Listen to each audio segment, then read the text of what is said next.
जब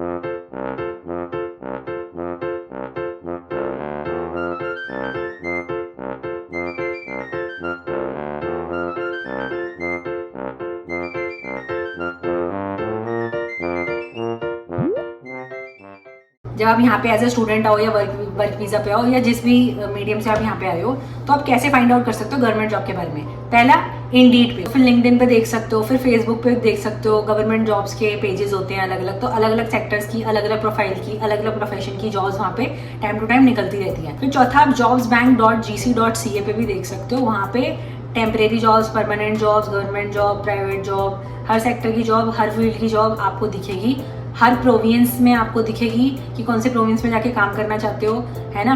तो आपको कोऑप, इनफैक्ट कोऑप जॉब्स भी दिखती है। तो आप सारी तरीके की जॉब्स आपको उस वेबसाइट पे मिल जाएगी एक ही प्लेटफॉर्म पर। हाँ, बहुत सारे फिल्टर्स होते हैं, तो आपको फिल्टर्स पुट ऑन करने पड़ेंगे, उसी हिसाब को फिर वो आपको जॉब्स के सजेशंस देगा। चौथी चीज़ यार हम डिस्कस करेंगे कि हमेशा बेटर होता है कि अगर आप श्योर हो, ये उन लोगों के लिए है, अगर आप श्योर हो ना कि आप कौन से प्रोविंस में जाके सेटल इन करने वाले हो, ठीक है, तो आप ना उस प्रोविंस का टीचिंग लाइसेंस पहले से ही अप्लाई कर दो। मतलब आप कनाडा में आए भी नहीं हो तो उससे पहले ही अप्लाई कर लो तो सबसे बेस्ट है, ठीक है। जैसे फॉर एग्जांपल ओसीटी कर दो ऑन्टेरियो में, जब तुम्हें पता ही है तुम तो ऑन्टेरियो छोड़ के कहीं ना जाओगे, तो तुम ओसीटी का भी अप्लाई कर दो पहले से ही, क्योंकि लाइसेंस ग्रांट करने में टाइम लग जाता है, क्योंकि बहुत सारे डॉक्यूमेंट्स आप उनको भेजोगे, फिर वो इवेलुएट करेंगे, फिर वो दूसरे पूल में डालेंगे, लाइसेंस आता है। तो हर प्रोविंस का अलग टाइम फ्रेम होता है। जैसे कि ऑन्टेरियो ले लेता है कम से कम 8 मंथ्स टू 12 मंथ्स लाइसेंस देने में। मैनिटोबा को अपने सारे डॉक्यूमेंट्स दे दिए हैं टाइमली, तो तब वो 4 महीने में आपको लाइसेंस दे देंगे।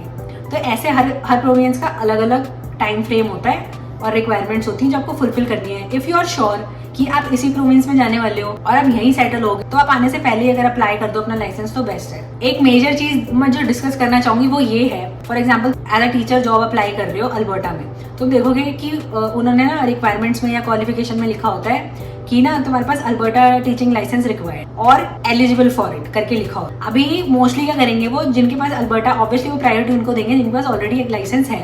But if there is a scarcity going in terms of teachers in that particular region और एरिया, तो वो क्या करेंगे, तुम्हारी को शॉर्टलिस्ट करेंगे।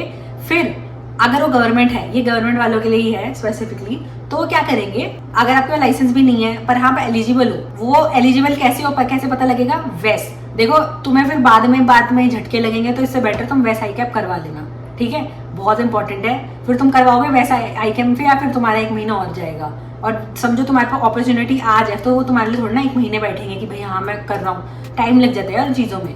1 महीना तो तब लगेगा कि तुम्हारे पास ट्रांसक्रिप्ट हाथ में है और तुम वैस को भिजवा दोगे इंडिया से, समझ रहे हो कि नहीं भाई, 2-2.5 महीने लग जाते हैं, तो क्यों अपनी, इसलिए वैसा आएगा पहले से करवा के रखना। फॉर एग्जाम्पल हम अल्बर्टा की बात कर रहे थे, उन्होंने बोला कि या तो हमें अल्बर्टा टीचिंग लाइसेंस चाहिए आपको पोजीशन देने के लिए, या आप एलिजिबल होने चाहिए इन फ्यूचर लाइसेंस लेने के लिए, तो आपको कंसिडर कर लेंगे। तो आपके पास लाइसेंस है नहीं ऑब्वियसली, अब स्कैरसिटी चल रही है उनके पास टीचर्स की, उनको चाहिए, ठीक है। अब वो आपको कॉन्ट्रैक्ट बेसिस पे पोजीशन ऑफर करें, टर्म बेसिस पे या परमानेंट, क्योंकि उनको आपको हायर करके अपना काम चलाना है 4-5 महीने के लिए। वो क्या करेंगे, गवर्नमेंट को आपके बिहाफ में, क्योंकि वो आपके एम्प्लॉयर हैं, आप उनके एम्प्लॉई हो, आपको उनको आपकी ज़रूरत है 5-6 महीने के लिए, जितने भी कॉन्ट्रैक्ट महीने के लिए आपको हायर करा है या जो भी, वो आपके बिहाफ में टेम्परेरी टीचिंग लाइसेंस अप्लाई कर देंगे, ठीक है। टेम्परेरी टीचिंग लाइसेंस अप्लाई कर देंगे जब तक आपका प्रॉपर लाइसेंस आ नहीं जाता, मतलब आपका जब तक ओरिजिनल अल्बर्टा लाइसेंस आ नहीं जाता तब तक वो सरकार को बताएंगे, मतलब वो पर्टिकुलर बोर्ड सरकार को बताएगा कि भाई हमें इसकी ज़रूरत है, हम इसकी है ना गारंटी ले रहे हैं, इसने हमारे को अपने डॉक्यूमेंट सबमिट करे हैं, और ये जो टेम्परेरी टीचिंग लाइसेंस अप्लाई करने के लिए उनको 3 डॉक्यूमेंट्स की ज़रूरत होती है। पहला क्रिमिनल रिकॉर्ड चेक, दूसरा वनरेबल रिकॉर्ड चेक, तीसरा चाइल्ड अब्यूज रजिस्ट्री। तुम्हारे हर प्रोविंस की जहाँ पे भी तुम रह रहे होगे, तुम्हें ये क्रिमिनल वनरेबल करवाना है और चाइल्ड अब्यूज रजिस्ट्री, तो तुम्हें ये सारे काम करवाने हैं। जब तुम्हारे ये चेक्स सारे एकदम मस्त आएंगे ना, एकदम क्लियर आएंगे, तो वो तुम सबमिट करो उस पर्टिकुलर बोर्ड को, फिर वो तुम्हारे बिहाफ में टेम्परेरी टीचिंग लाइसेंस अप्लाई करे टू गवर्नमेंट। फिर तुम क्लियर हो, जॉब कर लो अपनी, जब तक वो तुम्हें अपना रख रहे हैं। तो that was all for the video, thank you for watching and I hope सबको हर चीज़ क्लियर हो गई होगी। और देखो मेरी प्रेफरेंस ये रहेगी कि तुम कनाडा में आए हो, संघर्ष करने ही आए हो, तो थोड़ा संघर्ष और कर लो। It's always better to grab a government job, because बहुत ज़्यादा बेनिफिट होते हैं, जॉब सिक्योरिटी होती है, और ट्रस्ट मी प्राइवेट में नहीं है इतना, जॉब सिक्योरिटी कुछ नहीं है। हाँ भाई तुम्हें थोड़ा बहुत क्या हो गया भाई, देखो ये भी बेहोश हो गया प्राइवेट सुन के। तो मस्त कमाओगे, मस्त मजे में रहोगे और एंजॉय करोगे, जो भी ड्रीम्स है फुलफिल हो जाएंगे, सिक्योर्ड रहोगे। ऑलरेडी बहुत स्ट्रेस होता है कनाडा में, फालतू का स्ट्रेस और भसड़ मत लो, इन सबसे दूर रहोगे अगर सरकारी नौकरी पकड़ ली तो, और एंजॉय करोगे फॉर श्योर। बाकी रही बात यार, तुमने स्टार्टिंग में मेरी फनी क्लिप देखी ही थी, देखो यार मेहनत करो, इतना ज़्यादा डीमोटिवेट फील मत करो और इतना ज़्यादा डिसअपॉइंट भी मत हो। एकदम ऐसा बैठे बैठे तो हर चीज़ मिल नहीं जाएगी, मेहनत करनी पड़ती है। मैं भी हर रोज़ पता नहीं कितनी जॉब्स में अप्लाई करती थी और तब जाके फिर ऐसे आता था अनफॉर्चुनेटली हम आगे बढ़ चुके हैं किसी दूसरे कैंडिडेट के साथ। तो यार ये सब बुरा क्या मानना है भाई, तुम सीख ही रहे हो ना, ज़िंदगी में सीखना ही है ना। तुम्हें ऐसा झाड़ पे लगे हुए तो नहीं मिल जाएंगे ना पैसे वैसे, झाड़ पे लगे तो नौकरी नहीं मिल जाएगी ना। तो मेहनत करनी पड़ेगी, तुम्हें पॉजिटिव फेथ रखना पड़ेगा, एटीट्यूड रखना पड़ेगा, फिर एक दिन अपॉर्चुनिटी आएगी। भाई मेरा ना फ़ोन बंद हो गया था, मेरे को लगा वीडियो चल रही है पर वो बंद हो गई थी। तो मैं क्या कह रही थी कि देखो इंटरव्यू ऐसा दो कि उनको ना लगना चाहिए कि बंदा ना इंटरेस्टेड, इसमें सेवा भाव है। क्योंकि कनाडा में देखो तुम्हारे मार्क्स डिग्रीज ज़्यादा मैटर नहीं करेंगी, अगर तुम्हारा वॉलंटियरिंग एटीट्यूड है ना तो वो तुम्हें कंसिडर कर सकते हैं समाओ। तो वो 60% चांसेस तुम्हें कंसिडर कर सकते हैं, जैसे हॉस्पिटल हो गया, एजुकेशन सिस्टम हो गया, है ना। तुम्हारे लिए तो यार सीखने की बात है ना, एक्सपीरियंस की बात है, वो तुम्हें कंसिडर कर सकते हैं। तो हमेशा ये ध्यान में रखना, ऐसा सेवा भाव रखो और इंटरव्यू ऐसे देखो भाई तुम ही हो एकदम कतई, तुम एकदम जचा देंगे बेटे। तुम अच्छे से बात करो, है ना। इंटरव्यू दे रहे हो जब तो उनको बताओ कि क्यों तुम ये जॉब करना चाहते हो भाई। क्या अब तुम ये सोचोगे कि रूरल एरिया में या कंट्री साइड में जॉब क्रैप करना भी बहुत ईजी है? नहीं, वो तुमसे क्रॉस क्वेश्चनिंग करते हैं कि अच्छा पैसे देख के तो नहीं आ रहे यहाँ पे, या क्या रीजन है यहाँ पे देख के आ रहे हैं, मतलब कि तुम यंग हो।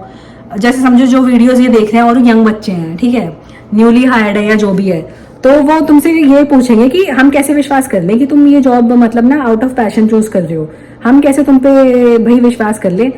तुम जैसे जवान बच्चे जिनके पास इतनी हाई डिग्रीज है वो तो आना प्रेफर नहीं करेंगे ऐसे एरिया में। तुम क्यों आ रहे हो? या तो तुम पीआर के लिए आ रहे हो, कुछ तो तुम मतलब तुम्हारे दिमाग में चल रहा है। तुम्हें फिर उनको अपनी स्किल्स बतानी है, तुम्हें अपना उनको पैशन बतानी है कि भाई तुम किस तरीके की विचारधारा रखते हो, आइडियोलॉजीज क्या है तुम्हारी, तुम क्या फ्यूचर गोल्स रखते हो, है ना, तुम क्या आउटकम चाहते हो, तुम क्या इनपुट डालोगे अपनी एजुकेशन पैटर्न में, तुम्हारी किस तरीके की है ना इच्छा है आगे बढ़ने की एज अ टीचर। तो ये सारी चीज़ तुम्हें उनको क्लैरिफाई करनी है, डिस्क्राइब करनी है व्हाइल गिविंग योर इंटरव्यू, तो वो तुम्हें कंसिडर करेंगे। और हमेशा ये ध्यान रखो कि जैसे छोटे एरिया में पढ़ाई कर, जैसे मैंने थंडर में मैंने पढ़ाई करी, ठीक है, वो छोटा टाउन है, तो मैं बच्चों से बात करूँ तो ऐसे बोलते हैं एक बार पढ़ाई खत्म होता हम तो निकलेंगे यहाँ से। यार ऐसा एटीट्यूड मत रखो। और निकलेंगे कहाँ पे? टोरंटो है, मिसिसागा, ब्रैम्पटन, इनके बाद यही दिमाग में घूमता है यार, इनके और कुछ और नहीं सीखा तुमने कनाडा के बारे में, है यही है बस दिमाग में। ब्रैम्पटन में जाके छोले पूरी खाने तुमको, मतलब तुम यार मान लिया इंडिया में गोलगप्पे मिस करते हो, तुम्हें कनाडा में गोलगप्पे खाने हैं, तो कैसे से हो यार तुम? क्या करने के आए हो तुम यहाँ पे? तो भाई थोड़ा अपने गोल ओरिएंटेड, गोल फोकस रहो और है ना, थोड़ा एकदम ऐसा एक्सप्लोर करो यार, एक्सप्लोर करो। कनाडा बहुत बड़ा है, बहुत बड़ा। तुमने बस छोटे छोटे एरियाज को हाईलाइट कर दिया है, ठीक है, और वैसी वीडियो दिखाते हो लोगों को और वो बेचारे वो ऐसा सोच लेते भाई कनाडा बहुत बड़ा है राजा, इसकी प्रतिमा करते करते तुम्हारी उम्र बीत जाएगी। भाई ऐसा कहाँ है ऐसा भाई, ऐसा मत इनकी मत सुना करो। तो चूज करो थोड़ा ऐसा कंट्री में जाने की, टाउन एरियाज में जाने की, छोटे टाउन में मजा आएगा, तुम नए लोगों के बारे में सीखोगे, तुम्हें जॉब्स मिलेंगी, सैलरी अच्छी मिलेगी, बेनिफिट्स मिलेंगे, कितनी सारी चीजें हैं। मैं धीरे धीरे डिस्कस करूंगी यार, ये वीडियो ज्यादा बड़ी हो रही है, मेरे को नींद भी आ रही है, तो मैं चलती हूँ। अपने माँ को बहुत प्यार करो, जानवरों को हर्ट मत करो, ट्राई टू बी वीकेंड।